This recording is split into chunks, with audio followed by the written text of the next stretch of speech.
Commander Jake Sullivan checked his instruments one last time as the Aurora's edge approached the blue planet below. 3 months of travel through hyperspace had brought his small research team to the Kepler 442 system, where they would attempt humanity's first peaceful contact with the Vortani species. The mission was simple enough: establish communication, exchange basic information, and report back to Earth about this newly discovered civilization that had just achieved faster-than-light communication.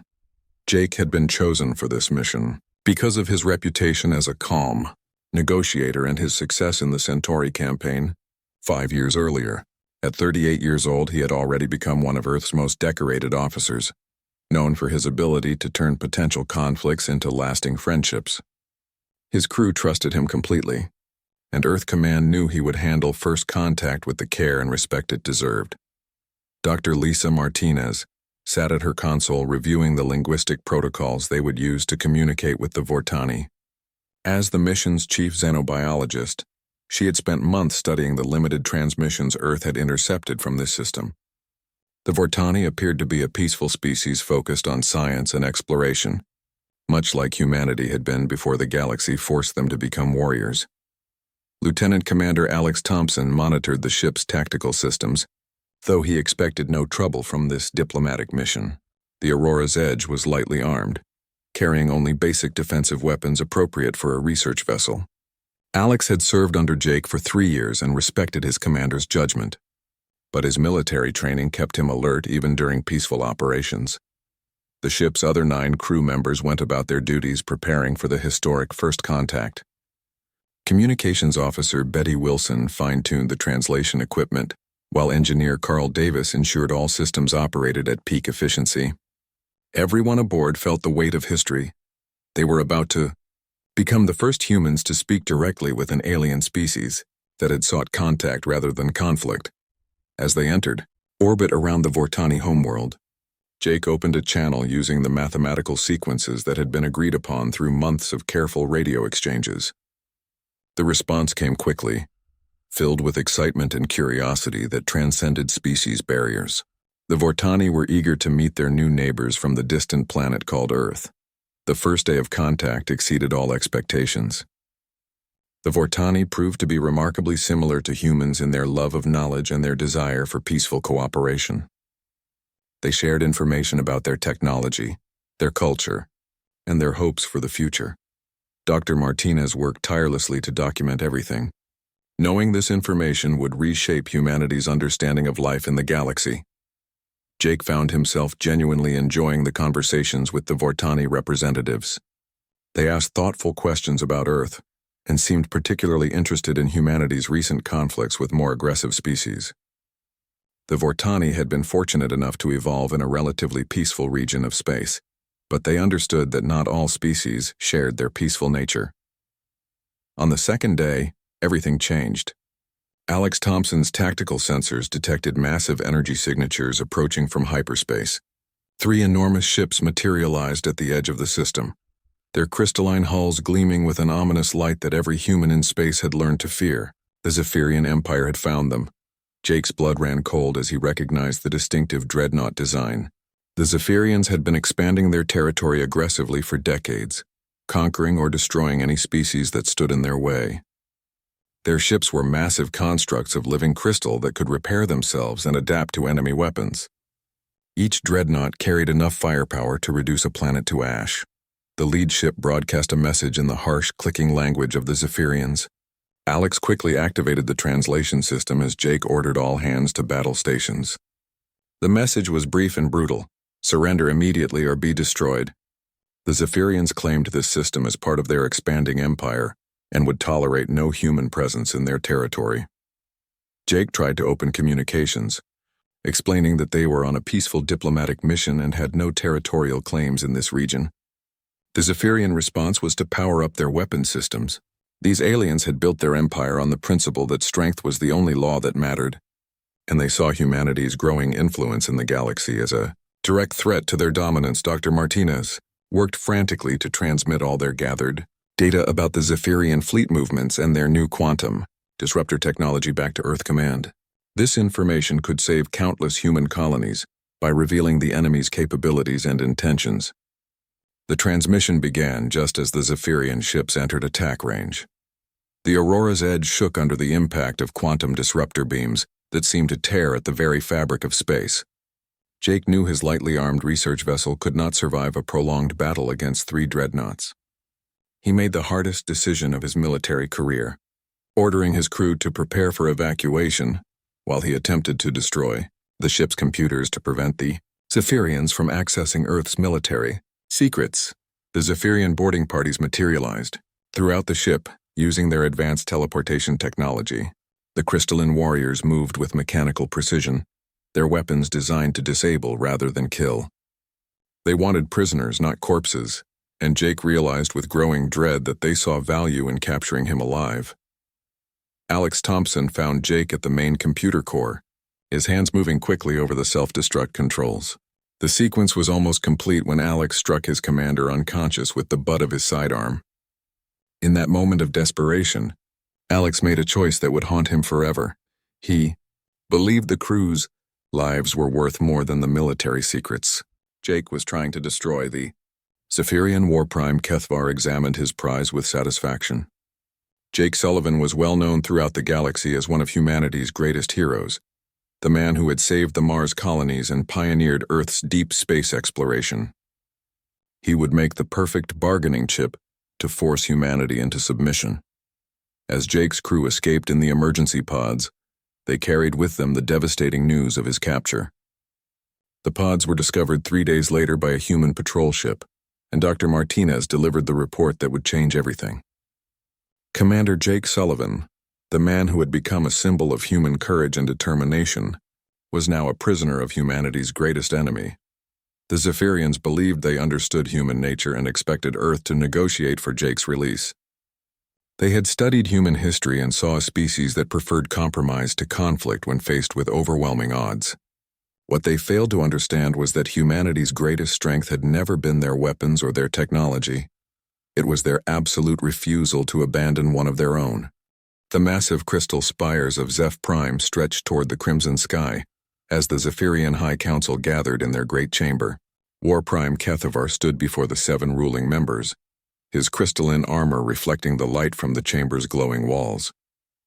He had just delivered the news of Jake Sullivan's capture and awaited the council's response to his proposed strategy.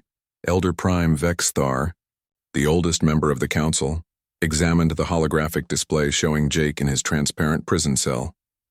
The human sat calmly on the simple bench provided, his expression showing no fear despite being held captive on the fortress world of Kronos VII.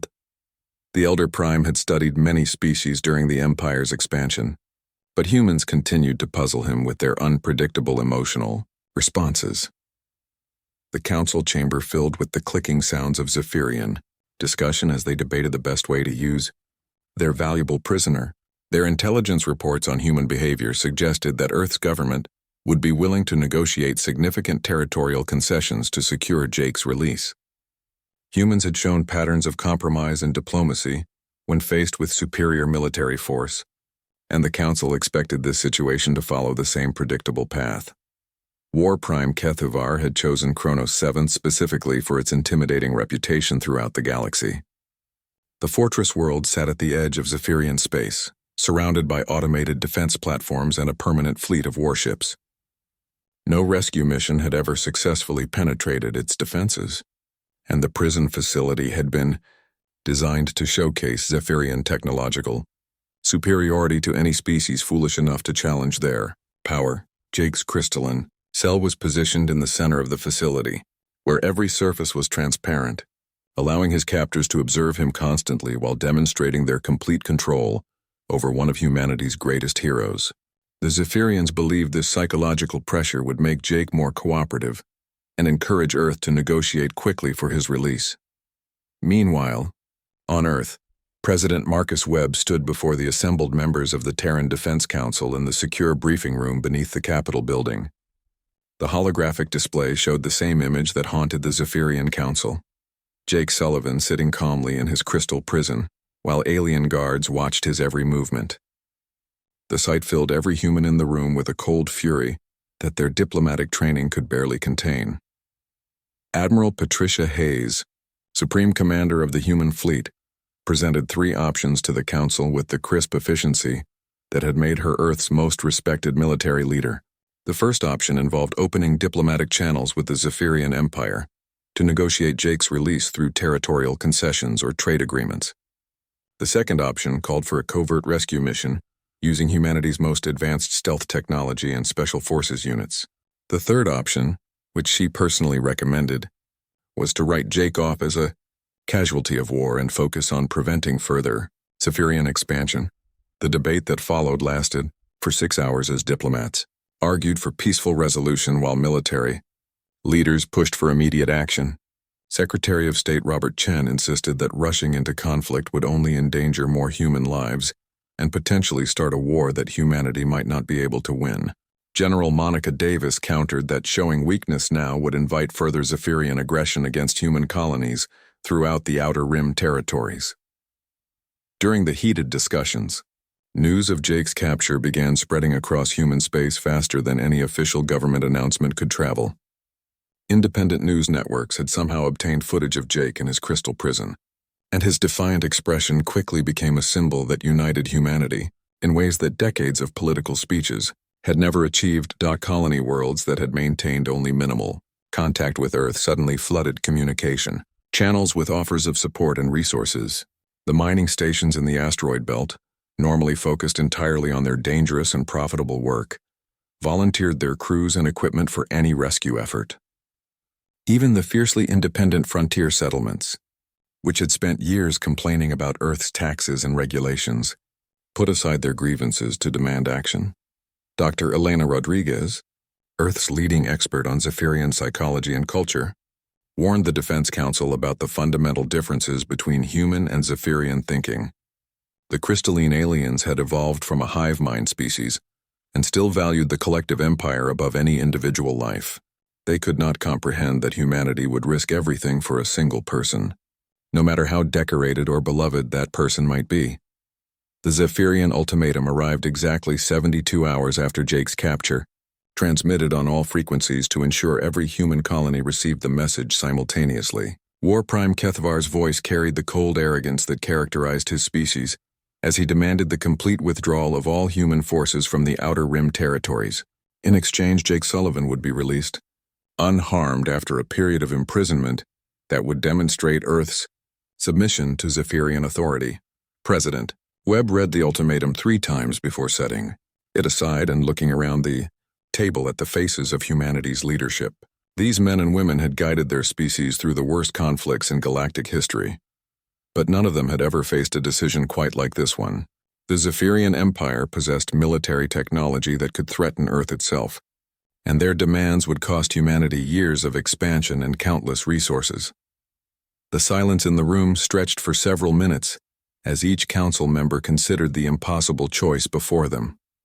Admiral Hayes studied the tactical projections showing Zephyrian fleet strength, while Secretary Chen calculated the economic impact of abandoning the Outer Rim colonies.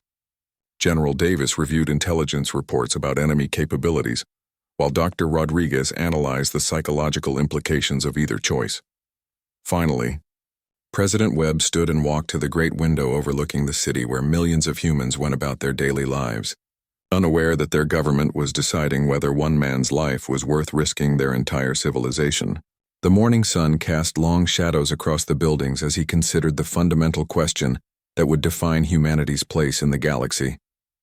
When he turned back to face the council, his expression showed the calm determination that had made him Earth's leader during these dangerous times. The decision he was about to announce would reshape the balance of power throughout known space and demonstrate to every species in the galaxy exactly what humanity valued most. The Zephyrians had made their greatest mistake by assuming that humans thought like every other species they had conquered. They believed that threatening one life would force an entire civilization to submit to their demands. What they failed to understand was that humanity had never measured their worth by the cold calculations of empire and conquest. They were about to learn that some things were worth any price. President Webb stepped up to the podium in the Great Hall where representatives from every human world had gathered to hear Earth's response to the Zephyrian ultimatum. The massive chamber fell silent as cameras broadcast his words to billions of humans across the galaxy. His voice carried the quiet strength that had guided humanity through its darkest hours as he looked directly into the recording devices that would carry his message to every corner of human space. "We do not abandon our own," he said, each word falling like a hammer blow in the hushed chamber. "We do not bow to tyrants. Commander Sullivan will come home, and the galaxy will remember the price of crossing humanity." The declaration sent shockwaves through the assembled delegates, but Webb continued without pause. "I am authorizing the activation of the Aurora Protocol. Every ship, every weapon, every resource in human space is now dedicated to bringing our brother home." Admiral Patricia Hayes felt the weight of history settling on her shoulders as President Webb handed her the sealed orders that would transform humanity from a peaceful exploration force into the most dangerous military machine the galaxy had ever seen. The Aurora Protocol had been developed as a theoretical last resort, designed to mobilize every aspect of human civilization for total war. No one had ever expected it would be activated to save a single person. The response across human space was immediate and overwhelming. The massive orbital shipyards around Luna went into full production mode, with workers volunteering for extended shifts to build new vessels at a pace that seemed impossible. Captain Ryan Murphy, Chief of Naval Construction, organized the conversion of civilian freighters into weapons platforms while maintaining the industrial output needed to sustain a war effort across multiple sectors. Dr. Sandra Collins accelerated her quantum torpedo research by months, pushing her team to develop weapons that could penetrate Zephyrian crystal armor. The experimental technology had shown promise in laboratory tests, but Collins knew they would need massive quantities of these advanced weapons to challenge an empire that had conquered half the known galaxy. Her scientists worked around the clock, fueled by the knowledge that Jake Sullivan's life depended on their success. The frontier worlds surprised everyone by contributing their most advanced technology to the war effort. These independent settlements had always maintained an uneasy relationship with Earth's central government, preferring to handle their own affairs without interference. However, the sight of Jake in his crystal prison had united humanity in ways that decades of political negotiations had never achieved. Commander Nick Harrison led a fleet of modified asteroid miners equipped with antimatter charges toward the assembly points, designated by Fleet Command. These rugged ships had been designed to crack open asteroids for mining operations, but their massive drilling equipment could be easily converted into weapons capable of destroying enemy vessels. The frontier miners had volunteered their services without hesitation, bringing skills and equipment that would prove invaluable in the coming conflict. Captain Amy Foster organized the vast network of cargo haulers and supply ships that would sustain humanity's military campaign across the galaxy. The logistics of moving armies between star systems required careful coordination and massive resources, but Foster had spent years managing trade routes throughout human space. She understood how to keep fighting forces supplied across impossible distances. On Zeph Prime, the crystalline members of the High Council watched intelligence reports of human military mobilization with growing alarm. Their analysts had predicted that Earth might deploy a significant fleet to attempt Jake's rescue, but the scope of humanity's response exceeded their worst-case scenarios. Every human world appeared to be contributing to the war effort, turning their entire civilization into a unified military force. War Prime Kethvar reviewed the tactical reports with increasing concern as he tried to understand the strategic logic behind humanity's actions. The humans were mobilizing forces that could threaten entire sectors of Zephyrian space, far beyond what would be needed for a simple rescue mission.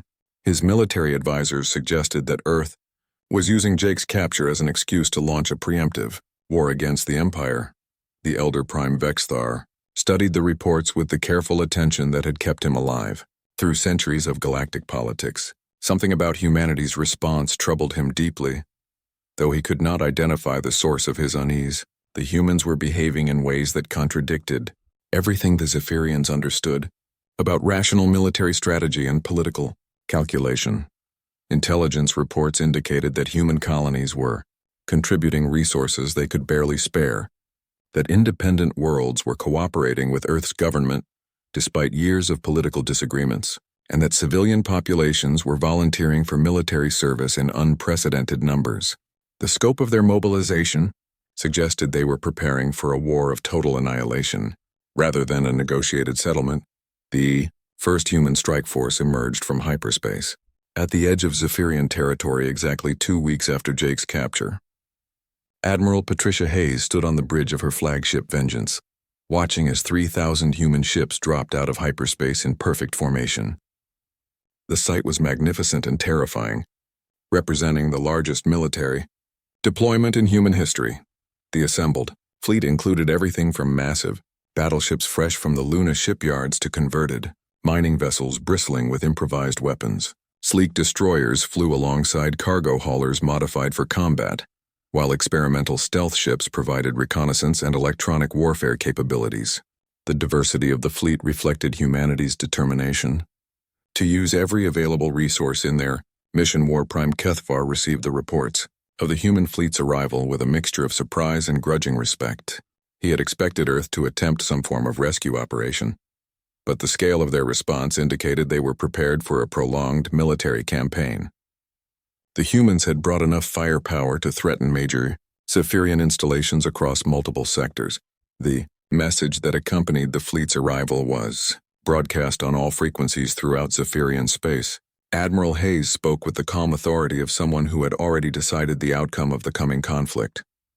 "We have come for Commander Sullivan," she announced. "Release him immediately and withdraw from all human territories, or we will take him back by force. This is your only warning." The Zephyrian High Council convened an emergency session to discuss their response to humanity's ultimatum. Their military advisors insisted that no rescue force could penetrate Kronos VII's defenses, but the sheer size of the human fleet suggested they were not planning a surgical strike. The humans appeared ready to fight a war of conquest that could threaten the very existence of the Zephyrian Empire. For the first time in their long history of expansion and conquest, the crystalline rulers of Zeph Prime began to question whether they had made a terrible mistake. The first battle erupted at Rigel Station when Commander Paul Bennett led his destroyer squadron against the Zephyrian outpost, guarding the approaches to their core territories. The crystalline defenders had expected a careful probing attack that would test their defenses while seeking weaknesses. Instead, they faced a devastating assault that treated their ancient fortress as nothing more than an obstacle to be removed. Bennett's ships came out of hyperspace already firing, their quantum torpedoes designed specifically to shatter crystalline armor. The Zephyrians had never faced weapons that could disrupt the molecular bonds holding their technology together. Their supposedly impregnable defenses cracked and shattered under the relentless bombardment. As human ships pressed their attack with mechanical precision, the battle lasted only 4 hours before Rigel Station fell silent. Its crystal spires reduced to glittering debris floating in the void. The human fleet moved on without stopping to claim the territory or establish their own base. They had come not to conquer, but to clear a path toward their ultimate objective. And every moment of delay meant Jake Sullivan remained in enemy hands. Captain Lisa Warren watched the tactical displays from her command ship as human forces adapted to Zephyrian technology with frightening speed. Her development of resonance weapons had proven devastatingly effective against crystalline armor, but the Zephyrians were already beginning to adapt their defenses. Warren knew that humanity's advantage lay not in superior technology, but in their willingness to sacrifice everything for their mission. The second wave of attacks targeted the industrial worlds that sustained the Zephyrian war machine. Admiral Tony Rodriguez led precision strikes against manufacturing centers, while his ships maintained perfect formation despite heavy enemy fire. The humans showed no interest in capturing these facilities intact, instead focusing on their complete destruction. Every factory that produced Zephyrian weapons, every shipyard that built their vessels, every research station that developed their technology was systematically reduced to rubble. Colonel Derek Adams led the ground forces that cleared entire worlds with methodical efficiency. His Marines advanced through Zephyrian cities like an unstoppable tide, destroying military installations while carefully avoiding civilian areas. The humans fought with the discipline of professional soldiers, but the passion of a holy crusade, treating each battle as a sacred mission to bring their brother home. The Zephyrian defenders found themselves facing an enemy unlike any they had encountered during their centuries of expansion. Human forces refused every offer of local surrender, every attempt at negotiation, every proposal for limited territorial concessions. Their response was always the same: complete withdrawal from all human space and the immediate release of Jake Sullivan, or the systematic destruction of the Zephyrian Empire. Captain Kelly Thompson's stealth squadrons penetrated deep into enemy territory, disrupting supply lines and communication networks across 3 sectors. The modified cargo ships moved like ghosts through Zephyrian space, striking without warning before vanishing back into the void. Their mission was not to hold territory, but to cripple the Empire's ability to coordinate its defense against the advancing human fleet. On Kronos VII, Jake Sullivan watched through his crystalline prison as reports filtered in of the approaching human armada. His Zephyrian guards, once confident in their species' military superiority, began showing signs of genuine fear as news arrived of system after system falling to the human advance. The crystalline warriors who had seemed so intimidating during his capture now moved with nervous energy that betrayed their growing anxiety. War Prime Kethvar visited Jake's cell daily, demanding that he contact Earth and call off the invasion that was tearing through Zephyrian space. The alien commander could not understand why humanity was willing to risk so much for a single prisoner, when rational strategy suggested they should negotiate for better terms. His attempts to frighten Jake with descriptions of the destruction awaiting Earth if the attack continued fell on deaf ears. Jake's response never varied as he looked calmly at his captor through the transparent walls of his prison. "You took one of ours," he said with quiet certainty. "Now you'll learn what that costs." The human commander showed no fear despite being surrounded by enemies on a fortress world designed to break the spirit of any prisoner. His confidence seemed to grow stronger with each report of human victories. The third phase of the human offensive targeted the core systems that housed Zephyrian civilization itself.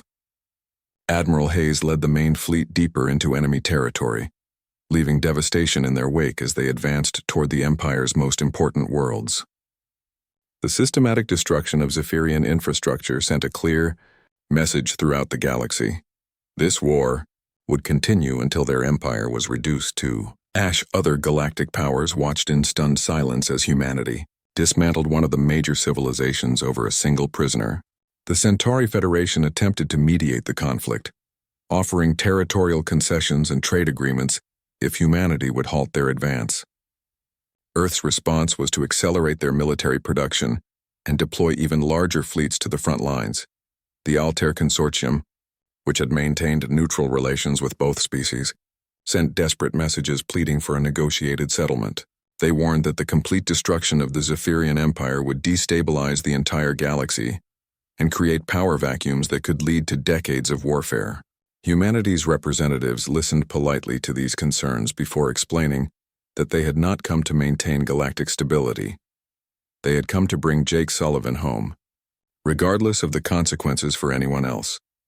As human forces approached the core worlds of the Zephyrian Empire, panic spread through their crystalline cities like a plague. Citizens who had never known defeat watched in horror as their supposedly invincible military crumbled before the human advance. The High Council received increasingly desperate reports from their field commanders, all telling the same story. The humans could not be stopped, could not be reasoned with, and would not accept anything less than total victory. The Elder Prime Vexthar finally understood the magnitude of their miscalculation as he watched the tactical displays showing human fleets surrounding their most important worlds. They had expected to gain leverage over Earth's government by taking a valuable hostage. Instead, they had awakened something far more dangerous than any weapon or fleet. They had awakened humanity's absolute refusal to abandon one of their own, and that loyalty was proving stronger than any empire in the galaxy. The final assault on Kronos 7 began with the arrival of Admiral Patricia Hayes in the main human fleet, their ships emerging from hyperspace in a formation that blotted out the stars. Over 4,000 vessels surrounded the fortress world, their combined firepower capable of cracking the planet's crust like an eggshell. The sight of Earth's entire military might focused on a single objective sent shockwaves throughout the galaxy as every species watched humanity prepare to cross a line that few civilizations would dare to breach. War Prime Kethvar stood in his command center deep beneath the fortress world's surface, watching the tactical displays with growing desperation as human ships took positions around his supposedly impregnable stronghold. His crystalline features showed cracks of stress that had never appeared during decades of conquest and warfare. The fortress that had withstood every attack in its history now faced an enemy that seemed willing to destroy entire worlds to achieve their goal. Kethvar opened a direct communication channel to Admiral Hayes, his voice carrying the desperate authority of a commander who finally understood the magnitude of his mistake. He offered to release Jake Sullivan immediately and pay massive reparations if humanity would halt their advance and return to their own territory. The terms he proposed would have been unthinkable weeks earlier, but the systematic destruction of the Zephyrian Empire had taught him that some enemies could not be reasoned with or defeated.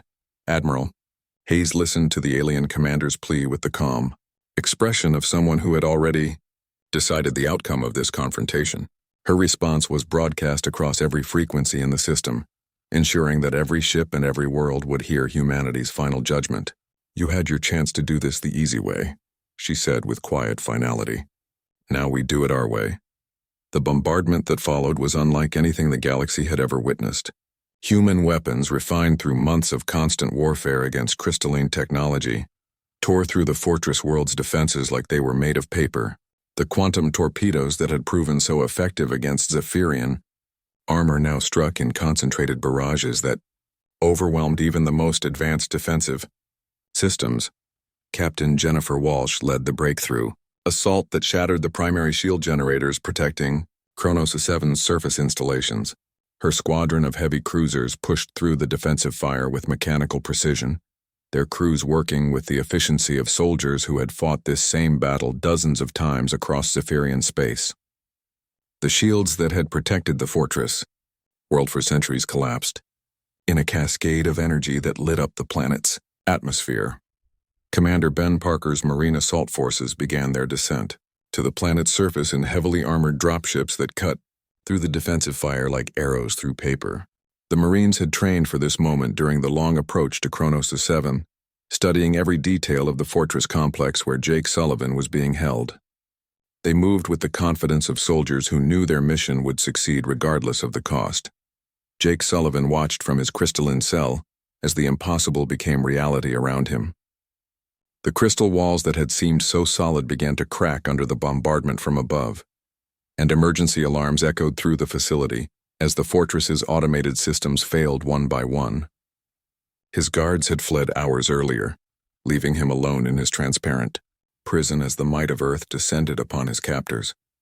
The rescue came not as a subtle extraction, but as an overwhelming display of human determination that carved through the fortress like a force of nature. Colonel Rachel Martinez led the assault team that blasted through the facility's defenses, leaving nothing but destruction in their wake as they advanced toward Jake's position. The crystalline corridors that had once seemed so imposing were reduced to rubble by weapons designed specifically to shatter Zephyrian technology. When the assault team finally reached Jake's cell, they found him standing calmly amid the chaos of the collapsing fortress. The transparent walls that had held him prisoner lay in shattered fragments around his feet, broken by the resonance weapons that had torn through the facility's structure. He looked at his rescuers with the quiet satisfaction of a man whose faith in his species had been completely vindicated. The evacuation proceeded with the same overwhelming force that had characterized the entire assault. Jake was brought aboard Admiral Hayes's flagship, while human forces continued their systematic destruction of Kronos 7's military installations. The fortress world that had once seemed impregnable was now a smoking ruin, its defenders scattered to the winds and its reputation as an unbreakable stronghold reduced to a memory. As Jake stood on the observation deck of the flagship, looking back at the burning remains of his former prison, he felt the weight of what humanity had sacrificed to bring him home. An entire empire had been reduced to a handful of backwater worlds, countless resources had been expended, and the galaxy's balance of power had been permanently altered. All of this destruction and chaos had been unleashed because one species refused to abandon one of their own. President Webb addressed the galaxy from the steps of the Terran capital, with Jake Sullivan standing beside him as living proof of humanity's commitment to their principles. The assembled representatives from dozens of species listened in silence as Webb spoke words that would reshape interstellar politics for generations to come. His message was simple, but carried the weight of absolute conviction that had driven humanity to the edge of madness and back. "We are not the strongest species in the galaxy," Webb said, his voice carrying to every world where intelligent life had learned to fear the name of Earth. We are not the most advanced, but we are the most loyal. Remember that before you test us again. The warning was delivered without threat or boast, simply a statement of fact that every species in the galaxy would remember. Jake returned to active duty within a month, but his rescue had changed him in ways that would influence the rest of his career. He carried with him the knowledge that an entire species had been willing to burn the galaxy down for him, and more importantly, he carried the responsibility of living up to that sacrifice. The man who had been rescued from Kronos 7th understood that he now represented something greater than himself. The galaxy learned a lesson that day that would reshape interstellar politics forever. Humanity's greatest weakness, their emotional attachment to individuals, was also their greatest strength. In a universe where most species valued the collective over the individual, Earth had proven that sometimes one person was worth fighting the entire galaxy for, and that loyalty was a force more powerful than any weapon. As Jake stood on the observation deck of his new command ship, looking out at stars that had nearly become humanity's funeral pyre, he smiled with quiet confidence. The galaxy was vast and full of dangers, but he knew with absolute certainty that he would never face them alone.